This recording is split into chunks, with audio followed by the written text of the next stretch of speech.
So I just got a call from a good friend over in Romania who has been a permaculture practitioner for decades at the highest levels. She is incredibly wise, and she called me about 4 or 5 days ago now. And she said, Jim, within hours, there's going to be a strike in Iran, and the U.S. is going to lead this strike I'm paraphrasing, but she gave very clear details as to what was going to happen. And it did. And she just called me an hour ago, and she said, Jim, it's escalating rapidly, and be prepared. And one of the ways she told me to be prepared was to buy medicinal grade ethanol for creating tinctures and medicines, because there's a lot of people sick and suffering, and if the supply chain collapses, there's going to be a lot of people that need medical assistance, and that supply chain might not be around to do it, right? In fact, most of that supply chain is toxic anyway and just causes the problems that need these tinctures.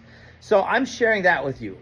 If you want to have an asset available, medical grade ethanol for a lot of purposes, but especially for creating medicine is a good idea.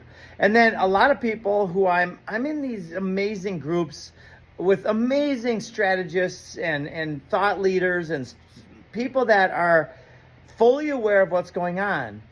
And in some of the groups, the vast majority of people think that Trump is playing a game of 5D chess and that he has it all figured out, and I just heard, systematically dismantling the British imperial system, which is freaking great, right? When you hear that, you get so excited. Oh, yay, yay.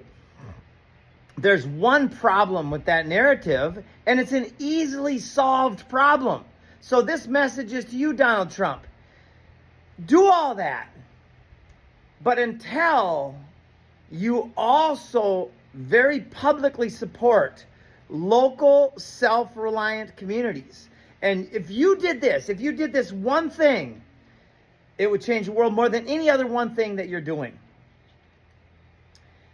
My name is Donald Trump, and it's time right now to get with your local nurseries and your local regenerative farmers and start taking seeds, start saving seeds, and start growing food instead of lawns. Take the poisons out and grow food instead of lawns at the churches, the schools, the prisons, and the city parks. Boom! We just changed the world. Let's do it, Donald.